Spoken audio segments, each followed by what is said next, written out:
Kabar mengejutkan, tanggal 6 lusa ya, kabarnya ada ribuan buruh ya gelar aksi tolak tapera ini. Jadi artinya apa? Artinya sekarang ini para buruh sudah mulai resah ya terkait dengan pemotongan 3% dari gaji pokok penghasilan setiap bulan. Bayangkan ya. Dan bahkan kalau kita melihat dengan data-data yang muncul saat ini begitu kan ya, BPK ungkap tapera tak salurkan 567 miliar, uangnya masuk ke siapa? Ke rekening siapa begitu kan?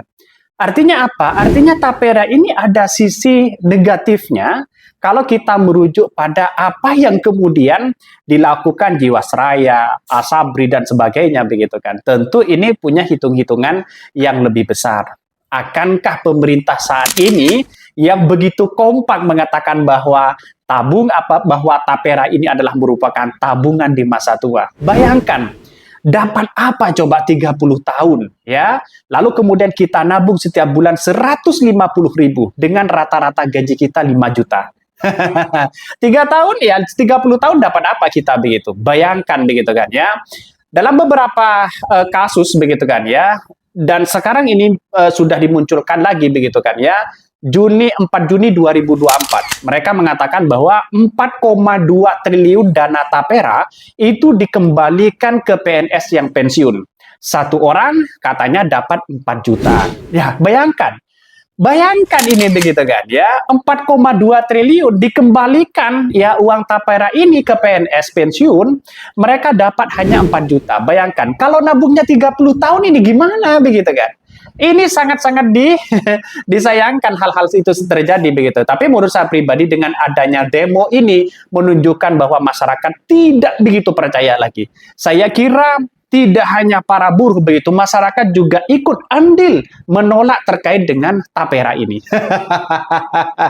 Ini bayangkan begitu kan, apakah ini akal-akalan pemerintah yang saat ini dianggap sebagai tabungan di hari tua?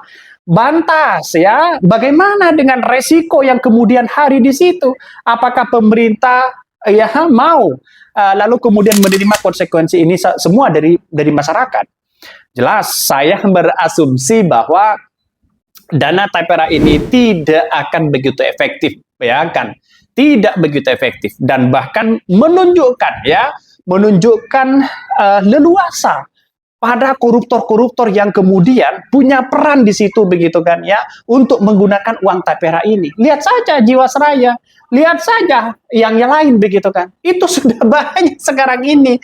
Artinya apa? Artinya saya pribadi menganggap bahwa kalau wajar kalau masyarakat dan para buruh sekarang ini ya tanggal 6 ini akan demo besar-besaran di situ begitu kan.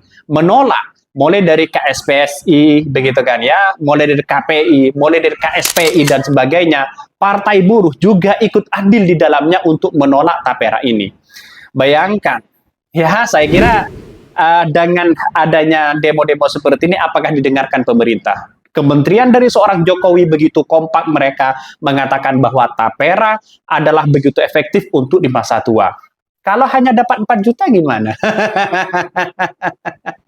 Ini tidak logis begitu kan. Secara hitung-hitungan matematis ini tidak masuk akal. Ya 30 tahun lalu kemudian kita nabung setiap bulan 150.000 dapat rumah. Kecuali ya, ini ada kecualinya begitu kan. Kecuali pemerintah menyediakan ini rumahnya, baru di kemudian hari berjalan mereka sambil menabung. Rumahnya dulu baru kita ya sambil menabung atau sambil dipotong itu. Nah, ini kan banyak juga begitu. Pemerintah menurut saya pribadi perlu ya pengkajian begitu mendalam.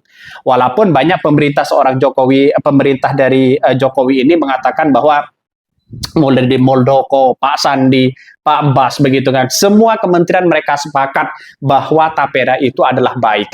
Tapi di satu sisi ya kita lihat saja realitasnya begitu kan. Apakah ini akan menimbulkan spekulasi di kemudian hari? Pasti begitu kan ya. Melihat ya partai buruh yang kemudian menggelar unjuk rasa menolak terkait dengan program tabungan perumahan rakyat atau dikenal dengan tapera ini, Bahkan katanya akan berkumpul begitu kan ya di di Medan Merdeka ya, Barat, Jakarta Barat. Artinya Jakarta Pusat. Artinya secara tidak langsung ya para buruh ini akan melakukan demo besar-besaran. Kenapa? Karena saya pribadi tidak setuju loh begitu. Ini harus ditolak begitu kan. Konsekuensinya begitu besar. Ya, rakyat seolah di PHP di situ begitu. Ya, kita lihat saja ada pro dan ada kontra, tapi lebih banyak lebih banyak kontranya di situ begitu kan. Karena dengan adanya tabungan seperti ini saya kira ini yang akan menjadi catatan penting kepada kita bahwa seolah-olah nanti bebannya adalah APBN, walaupun secara tidak langsung mereka tidak mengalokasikan dana dari APBN maupun APBD, katanya begitu. Ya kita lihat saja apakah nanti terus-menerus seperti itu begitu kan. Tapi pasti dibebankan kepada APBN dan APBD. Kita lihat saja realitasnya begitu kan. Mana mungkin ya pengusaha mereka akan menerima ya 150.000 per bulan, lalu kemudian 30 tahun dapat uang, dapat rumah. Saya mana ada developer seperti itu? Mana ada perusahaan seperti itu yang menerima ini semua? Anggaplah katakan 20% begitu kan. Jadi saya kira tidak mungkin begitu, tidak mungkin begitu. Ya kita lihat saja para pengamat juga banyak yang mengatakan itu begitu kan ya. Bahkan dalam temuan ini 567 miliar itu sudah tidak disalurkan ke tapera, ke masyarakat begitu uang tapera ini. Lantas ya masuk rekening siapa? Padahal ini menjadi temuan BPK loh begitu kan ya. Ini BPK mengungkapkan tahun 2024 mereka mengungkapkan begitu kan ya. Temuannya adalah sebanyak 567 miliar itu tidak disalurkan, lantas uangnya ada di mana? Itu pertanyaan penting bagi kita begitu. Jangan-jangan ya ada unsur korupsinya dan sebagainya, kita lihat saja di situ begitu. Apalagi 4 Juni 2024 ya. Sebuah berita yang mengejutkan di situ. Mulai dari pemberitaan dari detik.com mengatakan 4,2 triliun dana tapera ya dikembalikan ke PNS yang pensiunan, ternyata satu orang hanya mendapatkan 4 jutaan. Terus mereka nabung berapa begitu setiap bulan begitu. Rata-rata PNS gajinya berapa begitu kan ya. Apakah 4.500.000, 3.500.000 begitu kan? Lihat saja di situ begitu. Bayangkan. Ini gimana begitu? Artinya secara logika menurut saya pribadi agak kurang agak kurang menarik begitu kan ya. Jadi begini, menurut saya pribadi nggak usahlah ditarik atau solusi kami adalah nggak usahlah ditarik atau dipotong gaji mereka kepada para buruh dan karyawan begitu kan ya. Cukup mereka tegakkan keadilan hukum. Pertama masalah tambang ilegal, yang kemudian para koruptor yang harus kita miskinkan, baru kita selesaikan bagaimana tapera ini. Saya yakin dan saya yakin-yakinnya kalau tambang itu ilegal diberantas, koruptor dimiskinkan, tidak ada korupsi lagi pada bangsa kita atau rakyat Indonesia, ya saya yakin dan saya yakin-yakinnya bahwa masyarakat Indonesia akan mendapatkan bisa saja 10 juta dan 20 juta per bulan begitu kan. Ya dari negara. Jadi karena begitu banyak anggaran yang kemudian dipangkas sana sini begitu kan. Perjalanan dinas sana sini begitu. Seharusnya yang diambil di situ atau yang diambil di situ atau yang dipotong di situ yaitu adalah dana operasional. Dana operasional pejabat, dana pensiun atau yang kemudian yang tidak begitu efektif begitu seperti DPR katanya dapat uang pensiun setiap bulan. Ini yang seharusnya kita pangkas di situ, Bos. Ya, jadi kalau seperti ini terus gimana ya kan?